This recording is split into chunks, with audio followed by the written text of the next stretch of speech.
오늘은 하나님의 주권을 거부하면 말씀이 들리지 않습니다.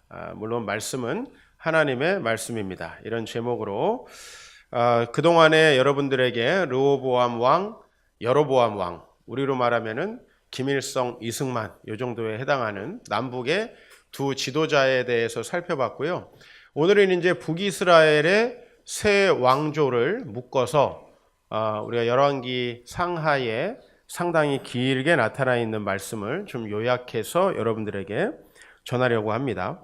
하나님이 말씀으로 우리를 다스리십니다. 믿으십니까? 하나님은 말씀으로 이 세상을 창조하셨고 지금도 말씀하고 계시고 그분의 말씀을 우리가 생각하고 상상할 수 없는 방법으로 이루어 가십니다.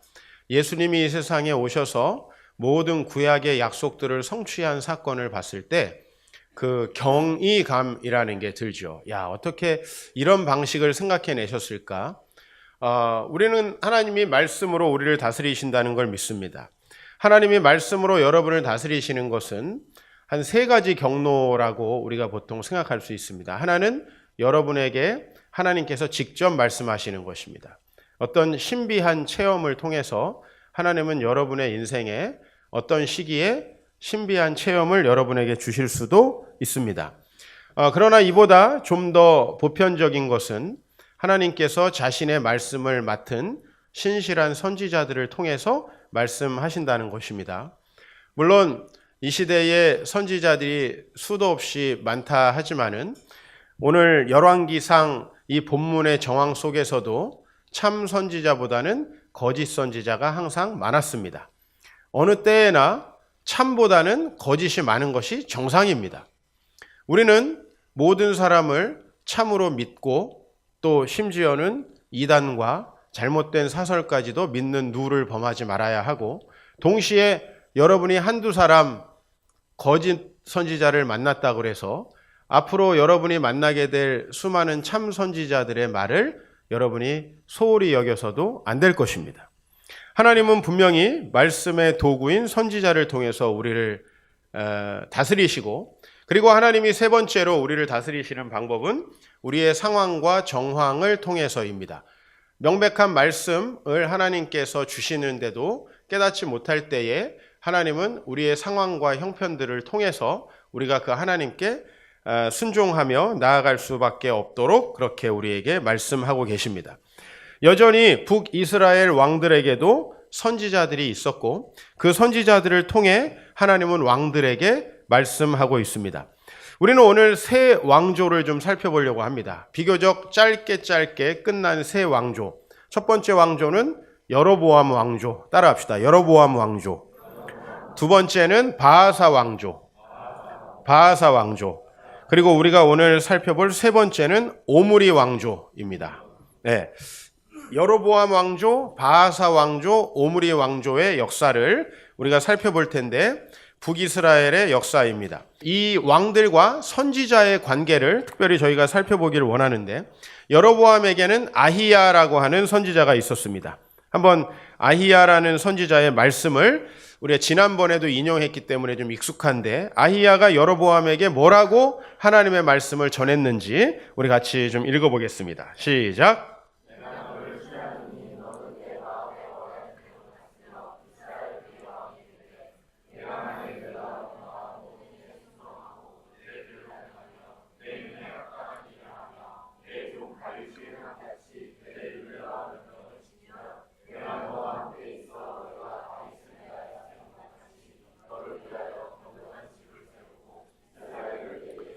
네, 이것이 아히야 선지자를 통해서 하나님께서 여로보암 왕에게 준 말씀입니다. 자, 두 번째는 우리가 바하사 왕조라고 했는데요. 이 바하사 왕조 때는 예후라는 선지자가 있습니다. 여러분이 아마 잘 들어보지 못했을 거예요. 그러나 그 시대마다 선지자들이 있었고 그 중에 참 선지자들은 하나님께 이 왕들에게 어떤 메시지를 전했는데요. 우리 열왕기상 15장 34절에서 그 다음 장 16장 1절까지의 말씀을 보면 바하사가 여호와 보시기에 악을 행하되 여로보암의 길로 행하며 그가 이스라엘에게 범죄한 그 죄 중에 행하였더라. 여호와의 말씀이 하나니의 아들 예후에게 임하여 바하사를 꾸짖어 이르시되 예후를 통해서 바하사라는 왕을 꾸짖고 있습니다. 세 번째는 우리가 오므리 왕조를 살펴볼 텐데요. 여로보암 왕조와 바하사 왕조에서는 우리가 1대 왕인 여로보암과 바하사를 살펴봤다면, 이 오므리 왕조는 바하사를 죽인 사람을 죽인 사람이 시작한 왕이에요. 그러니까 바하사를 죽인 시므리라는 왕을 일주일 후에 오므리라는 사람이 죽이고 시작한 왕조입니다. 그래서 이스라엘의 원래는 네 번째 왕조인데 7일도 왕조라고 할 수 있는가? 그래서 거긴 빼버리고 그 다음 왕을 왕조라고 그렇게 한번 칭해 보겠습니다. 그렇다면 이 오므리 왕조에는 대표적인 왕이 누구냐면 아합이라고 하는 왕이 있습니다. 그 왕에게 말씀을 전했던 선지자는 이제 여러분이 아는 사람이 나오죠. 엘리야라는 선지자입니다. 그래서 여로보암과 아히야, 바하사와 예후, 그리고 우리 아합과 엘리야라는 사람의 관계를 통해서 오늘 메시지를 끌고 가게 됩니다. 오늘 30절에서 1절, 우리 16장 마지막에서 17장 1절까지의 말씀을 같이 읽어보겠습니다. 시작.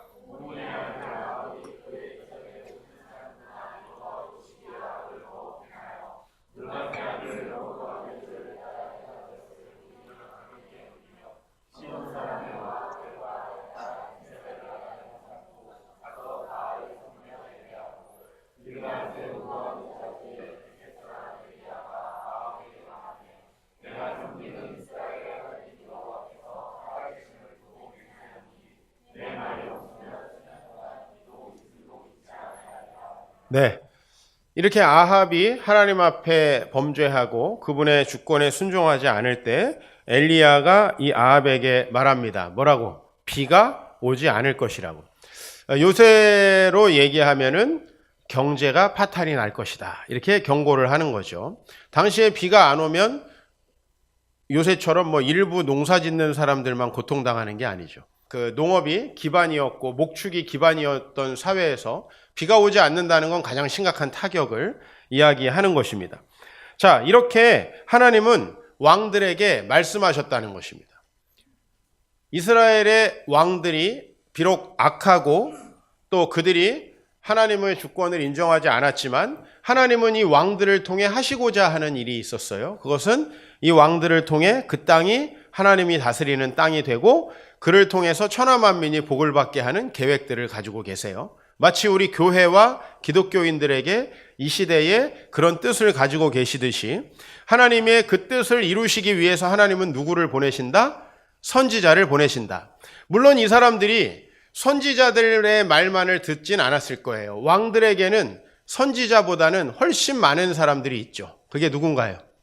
아첨꾼들이죠. 여러분이 작은 권력만 가져봐요. 얼마나 아첨합니까? 이 아첨꾼들이 수도 없이 많았음에도 불구하고 하나님은 그들의 말 중에 선지자의 말을 통해서 그들을 다스리려고 합니다. 그러나 이 왕들이 어떤 반응을 보였는지에 대해서 우리가 좀 살펴봐야 될 것 같은데, 여로보암과 바하사라는 왕은 짧게 기록되어 있어요. 그래서 그 과정이 잘 기록되어 있지 않아요. 그러나 이 아합이라고 하는 왕은 엘리야라는 선지자와 긴 이야기가 성경 속에 있기 때문에 이 왕들이 도대체 어떤 과정을 통해서 하나님의 말씀을 듣지 않게 되었는가라는 과정을 우리가 좀 살펴볼 수 있고 거기서 큰 교훈을 얻을 수가 있습니다. 아합이 먼저 어떤 선지자, 엘리야가 아닌 어떤 선지자를 만납니다. 그 선지자가 왕에게 이렇게 이야기를 해요. 여호와의 말씀이 내가 멸하기로 작정한 사람을 내 손으로 놓았은즉 내 목숨은 그를 대신하고 내 백성은 그의 백성을 대신하리라. 즉 하나님은 한 선지자를 통해서 계속해서 불순종하는 이 아합이라는 왕에게 강력하게 경고합니다. 자, 우리 보통 나쁜 놈들이면 어떻게 해야 정상이에요? 당장 하옥하라, 쳐 죽여라 이렇게 하는 게 맞지만 오늘 이스라엘의 왕의 반응이 어떻습니까? 같이 한번 읽어보세요. 시작.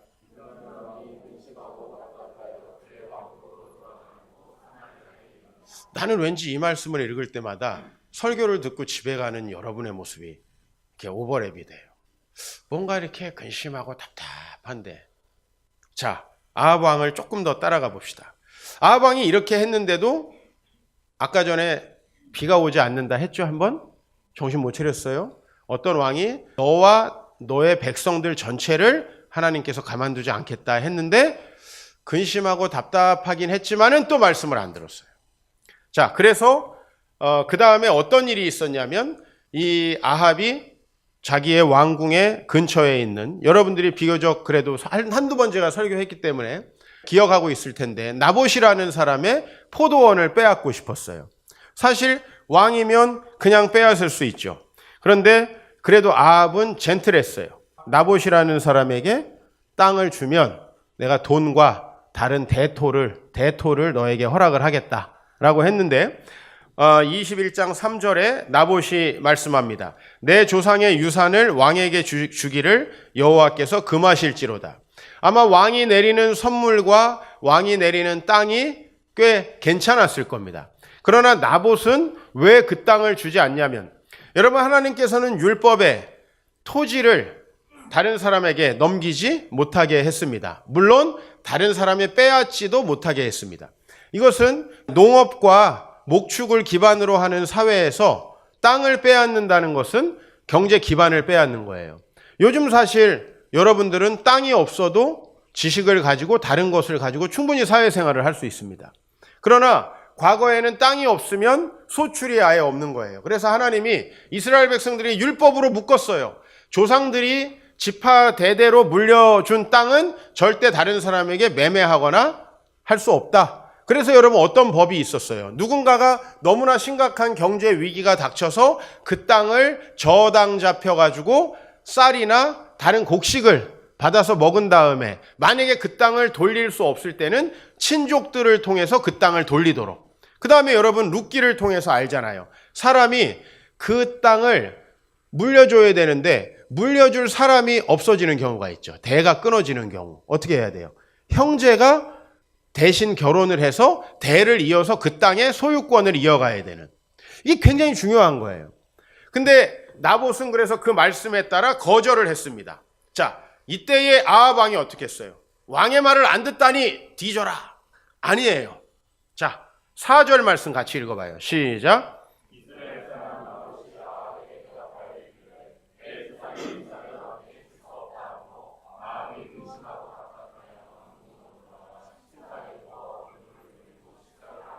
네, 삐쳤습니다. 왕이 원래 권력으로 죽여도 됩니다. 그런데 이런 반응을 보입니다. 제가 볼 때는 꽤 괜찮은 성도예요. 그래도 목사의 설교를 듣고 율법을 알고 있으니까 함부로 하지 못하는 거예요. 자, 그런데 이렇게 함부로 할 수 없는 아합에게 강력하게 용기를 불어넣어 준 사람이 누구냐면 이세벨이라고 하는 아내입니다. 나봇이 포도원을 주지 않는다고 하니 들어가서 삐지고 밥도 안 먹고 있으니까 이세벨이 그거 봐라, 하나님의 뜻인데 정신 차려라 이러는 게 아니라 당신이 왕인데 왜 이러고 있느냐. 우리 소시 쪽에 시돈이라는 나라에서는 왕이 달래는데 안 주면 그냥 단칼에 간다. 내가 좀 약간 덧붙이는 거예요. 성경에 찾아보면 이런 얘기는 없어요. 자기가 어렸을 때 불신 가정에서 배워먹지 못하고 자란 습관들을 이제 아합에게 가르칩니다. 그래서 당신 가만히 있어도 내가 알아서 할 테니 좀만 있으라고. 2명의 위증자를 섭외해가지고 성문 앞에서 이 나봇이라는 사람을 고발하게 한 다음에 이 사람을 재판해서 죽여버립니다. 그러니까 소유자가 없어지니까 그냥 빼앗았던 거예요. 자, 이렇게 하고 나니 하나님이 엘리야를 통해서 또 말씀하십니다. 당신의 앞으로 자손들 중에 만약에 성읍에 있는 자라면 죽어서 개들이 그 시체를 먹게 될 것이고, 들에 있는 자라면 죽어서 공중의 새가 그 시체를 먹게 될 것이다 라고 이야기를 합니다. 자, 아합이 또 어떤 반응을 보이나요? 21장 같이 읽읍시다. 시작.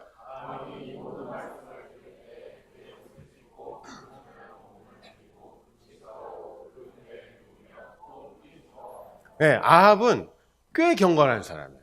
제가 볼 때는. 여러분들하고 상당히 비슷해요. 근데 문제는 이제 순종까지는 안 가. 번민하다 끝나긴 하지만은, 그래도 이게 어디예요? 라고 설교하면 오늘 안 돼요. 본문이 이게 어디예요? 하고 나는 하고 싶은데, 왜냐면 설교를 듣고 깨닫기라도 하면 어때? 나는 여러분의 속으로 보고서에 그래도 오늘 목사 말씀 듣는데 이런 부분이 깨달아졌는데 실천하지 못하는 내가 밉다. 그렇게만 해도 난 되게 감동해. 왜냐면 아예 무슨 말인지도 모르는 사람들도 많고 분명히 본인에게 적용할 얘기가 많음에도 불구하고 남편이나 아내나 엄한 데다 총질하는 사람들도 많고, 그 다음에 아이고 주님 말씀 듣고 신실하게 살겠습니다라고 하는 얼토당토하는 교훈을 갑자기 내세우는 사람들도 많아요. 아합 정도면은 훌륭한 성도라고 생각을 하고 제가 설교를 해야 되는데, 현대 사회를 봤을 때. 근데 아합이 온 집안 사람이 다 죽거든요. 이렇게 아합이 훌륭하다. 그럼 그 결과가 오니까 제가 그렇게 설교를 하면 안 되겠죠. 아합은 회개합니다. 오늘 특히 옷을 찢고 굵은 배로 몸을 동인다라는 모습은 과거에 다윗이 밧세바를 범하고 나단 선지자를 통해서 책망을 받았을 때 했던 행동과 똑같습니다. 그렇죠? 아합은 번민해요. 물론 베어먹지 못한 이세벨은 용감합니다. 계속해서. 그래서 이세벨 때문에 엘리야 선지자가 죽고 싶어지잖아요. 그죠? 죽고 싶어진 거예요. 아합은 그렇지 않았어요. 엄청난 번민이 있어요. 안타까움이 있습니다. 이런 번민이 순종으로 가지 못하면 어차피 번민하지 않은 사람이나 번민한 사람이나 결과는 똑같습니다. 그렇죠? 여러분들이 자녀가 2명 있는데 자녀들에게 아빠 말씀을 듣거라. 한 명은 아이고 아빠가 무슨 상관이야? 그냥 안 듣고, 단 한 명은 번민하면서 안 들어요. 결과는 둘 다 안 듣는 거예요. 어차피 좀 보면은 그래도 번민한 사람들을 그래도 너는 양심이라도 있다 이렇게 얘기해주고 싶잖아요. 성경은 그렇게 얘기하지 않아요. 불순종의 결과가 어떻습니까? 우리 열왕기상 15장 여로보암 왕조가 어떻게 됐는지 봅시다. 같이 읽어요.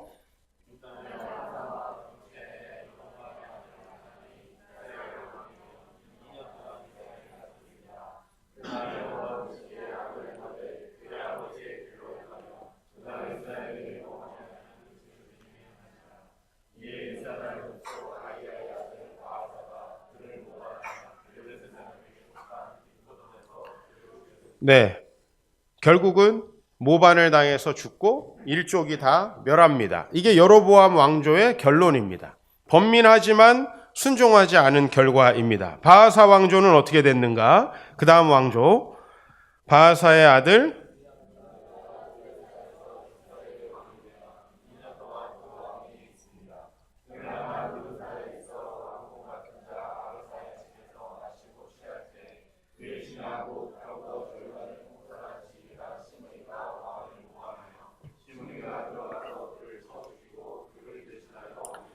결과가 비슷하죠. 그 다음 아들이 왕이 돼서 하나님 앞에 죄를 짓다가 또 다른 사람들이 그를 쳐서 반역, 구테타를 일으키는, 오므리 왕조는 조금 과정까지 나와 있다고 제가 말씀드렸죠. 그러니까 좀 우리가 볼 게 있어요. 왜냐하면 말 안 들어서 죽었다. 그럼 너무 간단하잖아요. 그죠? 근데 아합 왕의 그 오므리 왕조는 좀 과정이 있어요. 첫 번째, 아합이 이세벨이라는 여자와 결혼을 해서 이방의 우상숭배의 풍습을 많이 받아들였을 때 그때 어떤 일이 있었느냐. 자, 오늘 16장 시작.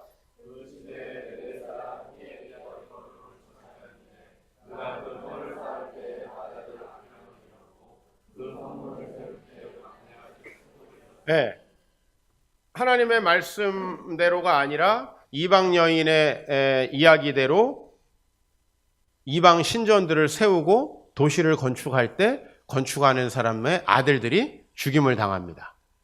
그렇죠? 경고예요. 자, 과정을 제가 말씀드리는 거예요. 그런데도 아합 왕이 깨닫지 못합니다. 그래서 두 번째는 어떤 일이 있었냐면 20장에 가면 베나닷이라는 아람의 왕, 원래 이 아람 베나닷 왕은 다윗과 솔로몬 시대에 이스라엘에게 복종해서 조공을 바치던 자들이에요. 근데 그들이 어떻게 됐죠? 그의 군대를 모으고 왕 32명이 있었어요. 이거는 그 주변에 있는 도시국가 32개가 연합했다는 얘기예요. 이스라엘을 반역하게. 그래서 왕과 병거를 가지고 사마리아를 에워싸서 거기를 쳤다. 과정이죠, 과정. 계속해서 아합은 번민합니다. 그러나 이세벨의 말에 힘을 얻고 강력하게 자기 정책을 추진합니다. 이 말씀을 다 듣지 않아요. 그 다음에 베나닷의 일이 있은 다음에 나봇의 포도원의 일이 있은 다음에 어떻게 하냐면 엘리야에게 아까 그 말씀을 들은 거예요. 다 죽을 수도 있다. 그랬더니 배를 뒤집어 쓰고 막 괴로워합니다. 그러나 결국 그 행동 전혀 바뀌지 않습니다. 번민과 회개는 다른 거예요. 번민하면 하나님 나라가 온다. 그렇게 얘기하지 않습니다. 회개해야 하나님 나라가 옵니다. 열왕기 하 10장에 가면 아합이 왕조가 끝이 납니다. 오므리 왕조가. 말씀을 같이 읽어볼까요? 예후라는 새로운 정치 지도자가 아합 왕가를 멸하는 장면이에요. 같이 읽읍시다. 시작.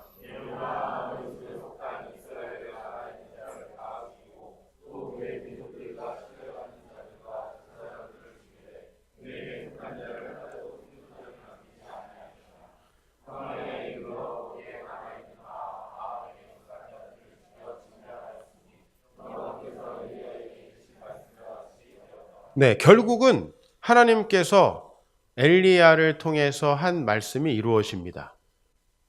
우선 우리가 선지자를 분간을 하려면 그 선지자가 하는 말이 성경과 일치하는가를 봐야 됩니다. 여러분은 성도들로서 그 정도의 식견을 갖추어야 합니다. 나는 이세벨을 아내로 잘못 맞아가지고, 나는 아무개를 남편으로 잘못 맞아서 이렇게 됐다. 그건 핑계가 되지 않습니다. 또 나는 저 선지자가 하는 말씀이 참인지 알았다. 내지는 저 선지자가 하는 말씀은 너무 과도한 하나님의 말씀이라고 생각해서 나는 적당히 알아들었다. 이런 건 핑계가 될 수 없습니다.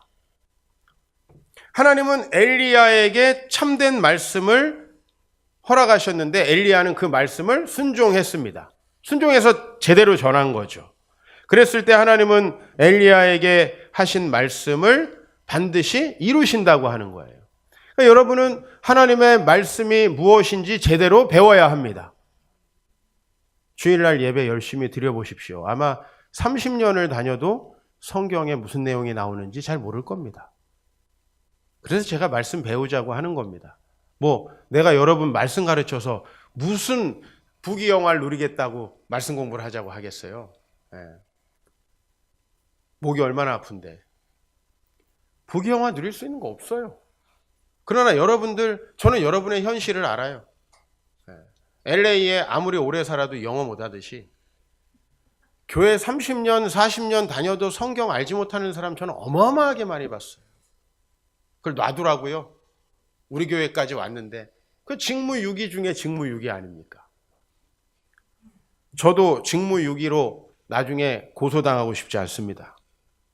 하나님은 엘리야에게 하신 말씀과 같이 되었다라고 분명히 열왕기상에 이야기하고 있습니다.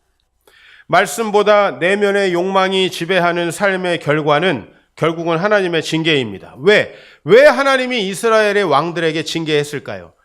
그것은 하나님이 그들에게 계획을 가지고 있었기 때문이에요. 하나님은 그들에게 계획을 가지고 창조했기 때문이에요. 그들에게 계획이 있었는데 하지 않으니까 깨닫도록 계속 경고하시고 말씀하시는 거예요. 그러나 우리의 내면의 욕망을 따라가면 하나님 말씀이 들리지 않습니다. 여러분, 들리지 않았다는 말이 무슨 말인가요? 오늘 말씀 제목이 하나님의 주권을 거부하면 말씀이 들리지 않습니다. 귀가 막혔나요? 오늘 여러분 잘 들리시죠? 그죠? 이렇게 들리지 않는다는 얘기를 하는 게 아니에요. 자, 두 번째, 말씀을 듣고 찔리지 않았다. 이런 말을 하는 것도 아니에요. 왜냐하면 아합은 엄청 찔렸거든요. 그죠? 여러분들 중에 예배 끝나고 나서 여러분의 미래가 걱정돼서 혹시 밥을 안 먹거나 저녁에 집에 가서 그 맛있는 족발을 갖다 놨는데도 오늘 나 말씀 때문에 입맛이 없어. 여러분 배우자가 한 번이라도 그러신 적이 있는 분 한번 손 들어보세요. 나가는 순간 혹시 잊어버리지 않는가? 여러분의 번민은 몇 초 갑니까? 아합은 그거보다 훨씬 나았어요. 우리가 아합을 맨날 욕하는데 아합이 여러분들보다 훨씬 더 번민, 그 마음의 흔들림이 있었다는 거예요. 하나님의 말씀이 들리지 않는다는 건 뭐냐면 그 말씀이 최종적인 권위를 나에게 갖지 못한다는 거예요. 그 말씀이 믿어지지 않는다는 거예요. 아, 적당히 또 하면 잘 되겠지. 우리는 우리의 문제를 덮고 싶어 합니다. 중간중간에 저같이 좀 성격 까칠한 목사들이 한 번씩 번민을 시켜줄지는 모르겠어요. 그러나 여러분들이 성령의 음성에 귀 기울이지 않으면 어느덧 형식화되고 하나님의 말씀을 떠나 있는 여러분의 자신을 발견하게 될 것입니다. 여러분이 하나님의 말씀 안에 살지 않는데, 하나님이 여러분에게 계획하신 삶을 살지 않는데 제가 여러분에게 계속 이렇게 축복을 빌어줄 수는 없는 노릇이에요. 왜냐하면 소용이 없기 때문에. 왜냐하면 목사가 축복을 빌어준다고 해서 복이 온다면 참 저도 좋겠어요. 이 손에서 장풍이 나간다 그러면 뭐 우리 교회 몇만 명 금방이지. 에? 내가 저런 차 타고 다니겠어요? 내가 이런 옷 입고 다니겠냐고. 그거 금방이지. 나도 알아요. 종교인으로서 어떻게 하면 돈을 벌 수 있는지. 하나님이 무서워서 내가 그러지 못하는 게 좀 가끔 한탄스러워요. 하나님 몰랐으면 얼마나 좋았을까. 근데 나는 젊었을 때 그 하나님을 크게 경험해서 크게 나쁜 짓을 하기는 어려울 것 같습니다. 원래 인격이 좋아서가 아니에요. 크게 나쁜 짓은 못할 것 같아요. 번민을 넘어서 순종이 중요합니다. 우리 헤롯이라고 하는 신약 시대의 왕을 알고 있습니다. 헤롯은 세례 요한이라는 선지자를 아주 존경했습니다. 여러분이 어쩌면 때로는 저에게 사랑을 느끼고 때로는 저에게 약간의 리스펙트를 느낄 수도 있겠죠. 헤롯은 그 정도가 대단했습니다. 마가복음 6장 20절을 보면 헤롯이 요한을 의롭고 거룩한 사람으로 알고 두려워하여 보호했다. 여러분, 정치인이 이 정도면 대단한 겁니다. 또 그의 말을 들을 때 뭐하며? 크게 번민하면서도 달갑게 들었어요. 곱깝게 듣지 않고 크게 번민을 하면서도 달갑게 들었어요. 여러분, 헤롯 하면은 세상 나쁜 놈이죠, 신약 성경에. 왜? 헤롯이 뭐한 사람이에요? 여러분 기억하기로 세례 요한 목베 죽인 사람이에요. 존경하고 거룩하게 여기고 의롭게 여겼어도 못 뺄 수도 있어요. 헤롯은 세례 요한을 죽입니다. 이게 얼마나 무의미한 번민이에요. 아까 마가복음 6장 20절에 크게 번민을 하면서도 달갑게 들었다. 저는 누군가가 제가 전하는 하나님의 말씀을 들을 때 크게 번민이라도 했으면 좋겠다는 생각을 가끔 해요. 눈동자가 흔들리고 뭔가 그날 집에 가면 그날 저녁 정도는 좀 한번 굶고 아합처럼, 그죠? 오늘 입맛이 없다. 왜 그래? 아이, 몰라. 뭔가 집안 분위기 좀 이게 뭐가 있구나. 그런 번민조차 없는 우리의 형식화된 이 예배라면 심각합니다. 번민은 뭐냐 하면 따라합시다. 말씀이 내면의 욕망에 의해 흔들리는 상태다. 제가 이렇게 정의를 해봤어요. 번민이 뭘까? 말씀이 여러분의 내면의 욕망 때문에 흔들리고 있는 거예요. 이 말씀은 분명히 우리가 실천할 수 없고 순종할 수 없는 말씀이 돼요. 왜? 내 내면의 욕망이 이 말씀 흔들어 버리니까. 근데 적어도 그 말씀을 들었고 나는 그 말씀을 생각하고 있는 정도는 되는 거죠. 그러나 이것은 무의미한 번민입니다. 번민을 넘어서 순종이 중요합니다. 말씀을 듣고 번민하는 것은 은혜 받은 것이 아닙니다. 은혜 받았다고 이야기할 필요가 없어요. 제가 여러분이 은혜 받았는가 하는 것은 여러분의 삶을 보면 다 알아요. 제 마음이 굉장히 기뻐요. 달라졌구나. 그가 돈을 쓰는 방식, 그가 말을 하는 방식, 그가 행동하는 방식, 그가 시간을 사용하는 방식을 보면 달라졌구나 하는 거 다 압니다. 목사님 뭐 은혜 받았어요. 그래가지고 뭐 직분 받으려고 하지 마세요. 난 잘 안 속아요, 그런 거예요. 이렇게 얘기하니까 우리 교회가 점점 드라이한 교회가 되죠. 들어도 아무도 은혜 받았다고 얘기도 안 하고. 말씀을 들었다는 것은 순종함으로 증명되는 거예요. 제가 아까 얘기했잖아요. 고민하고 안 듣나, 그냥 안 듣나, 뭐가 달라요? 그렇죠? 아니, 고민하고 안 들으면 고민해봤는데 네 생각보다 내 생각이 옳다는 거 아니에요. 그죠? 그게 더 기분 나쁘지. 고민해봤는데. 고민 안 하고 안 듣는 건 생각이 짧아서 그랬다. 이렇게 얘기할 수도 있죠. 고민해보고 안 듣고.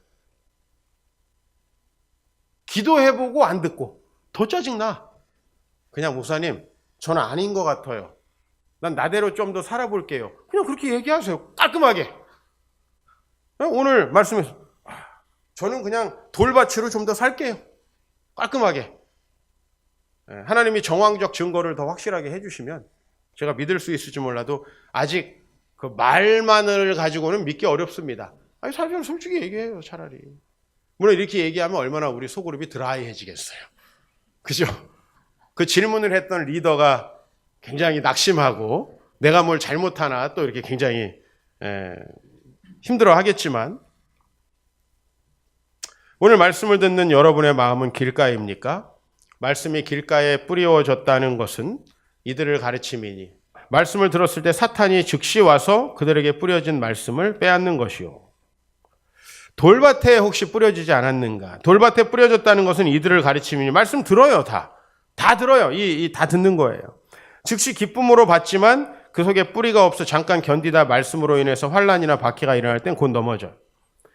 가시떨기, 어떤 이는 가시떨기에 뿌려진 자니 이들은 말씀을 듣기는 하되 세상의 염려와 재물의 유혹과 기타 욕심이 들어와 말씀을 막아 결실하지 못하게 되는 자요.